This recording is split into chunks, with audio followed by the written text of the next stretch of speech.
Shuai, welcome to the podcast, mate. Thank you, Jordan. Thanks for having me.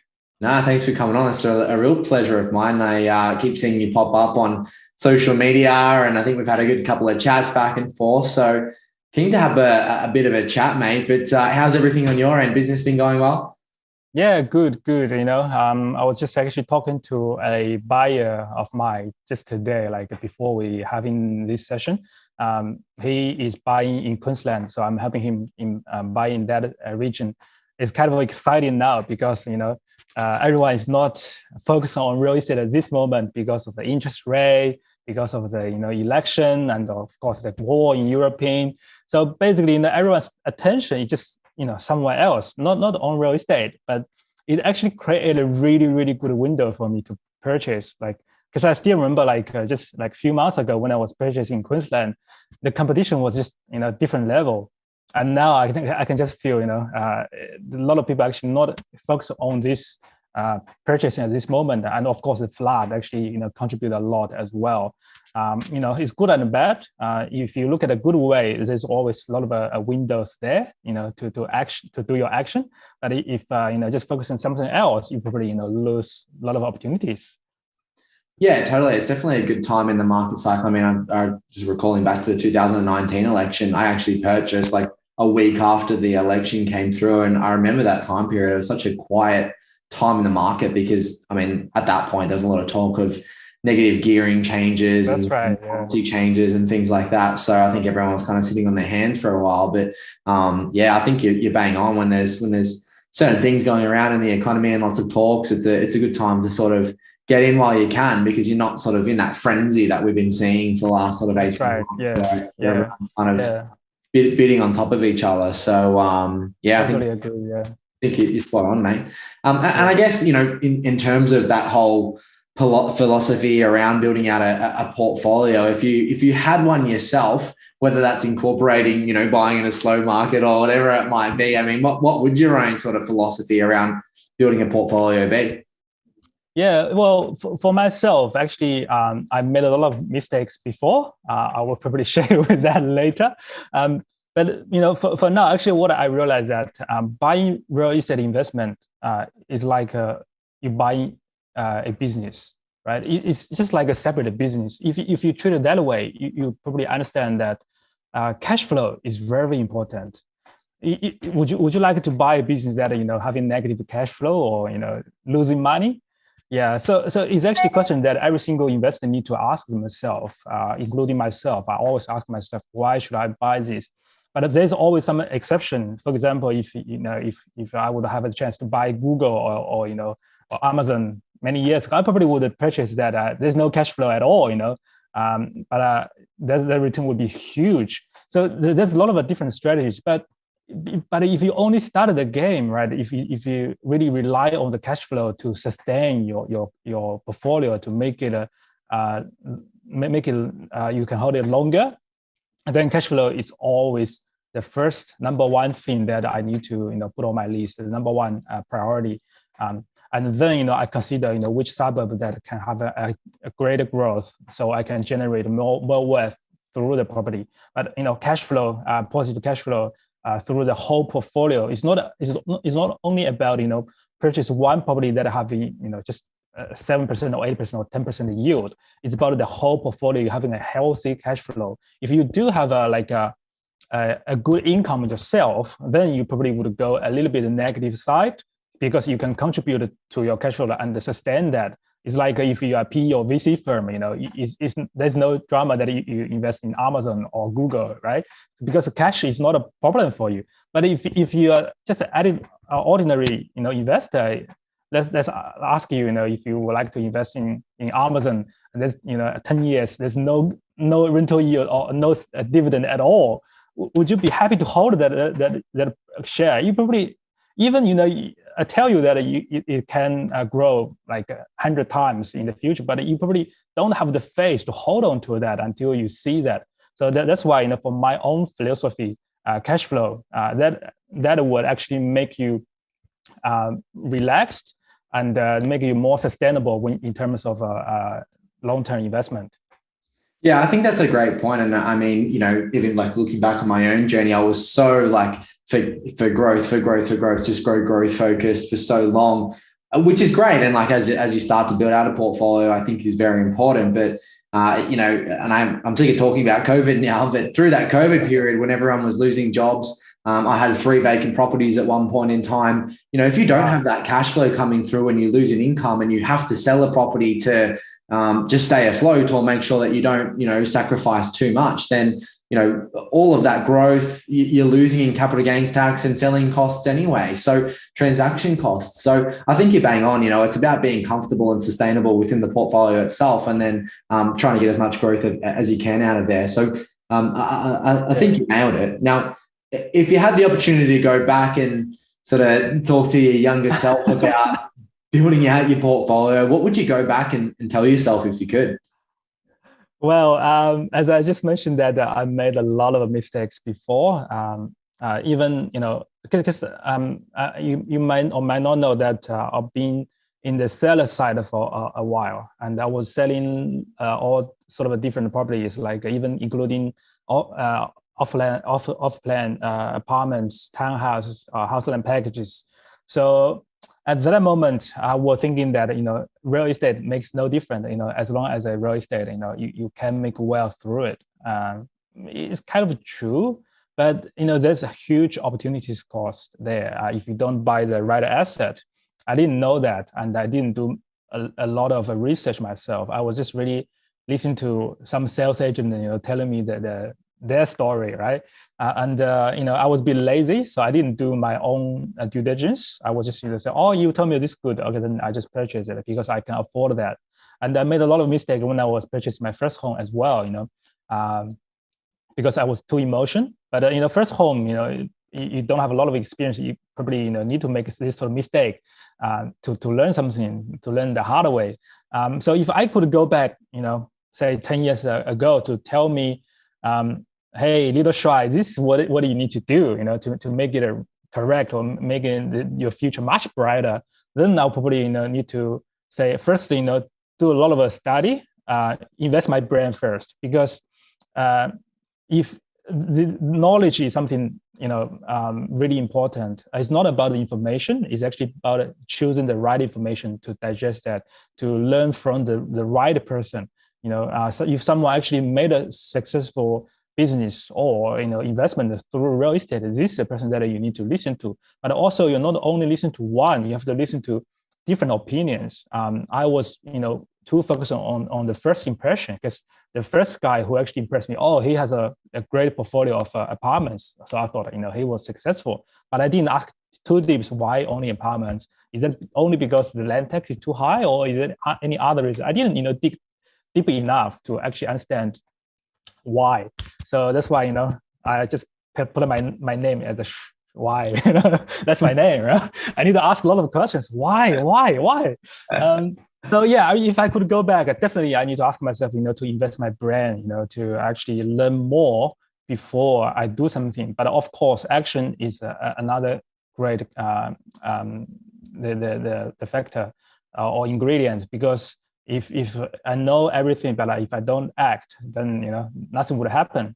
And given that moment, given my environment, because I was migrant, I was studying here and then trying to settle down here. So I didn't have a lot of knowledge about investment or money at all, because this is not something that school would teach you at all. I was good at math, good at engineering, but yeah, good at my job on mining company as well, but just not on money at all. So yeah, definitely, train myself, train my brain. And I think that is super interesting, because you do sort of see those sales guys that sort of, I don't know what you call them now, but some people call them like spruikers, selling off the plan apartments or house and land estates or whatever. And so I think it's very interesting that you've gone from, essentially having a job on the sales side of things and thinking you're essentially doing the right thing and telling the right story, and then sort of switching the philosophy. This might be a little bit off topic, but how did that process look in terms of, when did that light bulb come on for you when you go, okay, well, maybe we should invest in something else outside of apartments? Yeah, I guess I'm not the smart person that I would have a light bulb moment. That was a really slow moment or gradually change because I was, had a, I think I had a multiple time that I questioned myself, is this something right to do? Or is this the right investment strategy? I asked myself, I think 100 times, if not 1,000 times, but I never seriously look at the question myself. I was, just, putting my eyes blind. So I just, trust the person that I trusted. So I said, oh, I just need to trust him. And I didn't really question why. This, again, this is something that I didn't ask myself a lot. So I always build up something there. I think it's not right. And after the 2017 event, a lot of the lending criteria has been tightened up, and I realized that okay, the property that I used to believe does not really have a good growth, but there are property that I purchased before didn't follow the guideline of my boss, actually had a really, really good growth. Then I really seriously start to challenge myself, because challenging yourself, I think, is least favorite thing that you want to do, because you kind of tear yourself down and put your ego down and smash on the floor, and that's not a great feeling at all. But I just feel that at that moment I had to do it because I was so wrong. And I made financial mistake myself, and I lose more than, I would say, $1 million through real estate. All the hard work that myself and my wife put together, it just disappeared. So I really learned the hard way. So that's why when I thinking that what I really gonna do, I was questioning myself and had a really, really low period that I didn't want to talk to anyone, because I just feel that all the things that I believed was wrong. I'm not sure if you understand that moment. So that was really, really hard year for me around 2017, 2018. But just because, a friend of mine, actually, he was having a migration business, and he actually really enjoyed the way that I communicate with my buyer, because he knew that I was truly, caring my buyer, my investor, and I really want to help people. That's why, some properties in the end I didn't really want to recommend, because I just feel this is not a great investment. I wouldn't buy myself. How could I, recommend to someone else to buy? Even I need to, put bread on my table. I just need to make a living, but I just don't feel that that's right. So that's why I quit my job and joined my friend's company and help him on the investment side, because he was focusing on the business migration. So a lot of investors migrate to Australia. So, and most of them actually doesn't speak English quite well. So they need help actually to get familiar with Australian market, get familiar with what sort of opportunities are available. So I was helping them to search a lot of development sites, also purchase businesses for them. Then I was talking to a lot of developers and the builders, councils. So then I start to gradually understand, okay, this is the game from the upper end, from the upstream. This is how they work the game and how they make money. Instead of being a retail investor, just purchasing something else that being overdeveloped by a developer that is selling you with overpriced the money. So then I understand. I suddenly understand. Okay, this is the way that I should looking for. I really need to looking for value. No matter it's gonna be a unit or a house, you need to have its value, or it's better to actually purchase under value. So that's why actually I decided to to just purely stand on the investor side or buyer side to help them. And luckily, I just met my mentor just a couple of years ago. Then, as you know, so he really changed my career, and I didn't know even this career was exist. But now actually, helping people full time to purchase property, which I really enjoy. Yeah, that's awesome. Tell me a little bit more about that business transition side of things. So did you sell any assets in your portfolio and then like rebuild your portfolio and then decide, now I really want to start to do this for other people? Yeah. For my own portfolio, actually, I was restructuring it like last year, but this year I also restructuring those. I would say is rubbish, garbage properties that I really need to get rid of. So yeah, I'm still in the way. Just need to find the right timing for that. Because some market is already coming back, so I can sell with a reasonable price to reduce my loss. Some other market, I would say, it will never come back in next 5 or 10 years. Then, it just really matter of when I'm ready to making the loan available to purchase the next property. So yeah, I'm in the process. But even for other people, it's quite interesting because when I actually before I migrated to Sydney, I was in Western Australia for a long while. As you know, I was studying mining stuff there, so I was being a metallurgical engineer with a big company there. All my network are there, but because family reason, actually I migrated to Sydney again, and having no friend, but no network at all in 2020. I think that time the COVID was the worst here. But for me, I think it's good time to move because a lot of people are fearful. So I was just making greedy. So I made a really good deal when I was renting the property in the CBD, a really good location with a bargain that I can afford. So yeah, but when I moved here, I have no friends. I was just thinking, what I do next? I don't want to go back to corporate again. That's just not me. I really want to start my business, but I don't know if I could do it or not. But there are always friends that who interested in properties always want to ask my opinion. Hey Shuai, would you think is this a good property, or would you think this is the right thing to do? What it would be your strategy to do that? Because it knows that I've been in the industry for a while, and I learned a lot of stuff. Some from the developers, some from other great investors, and some from the hardware that I paid for. So yeah, there's always friends that want to ask my opinion or my suggestions.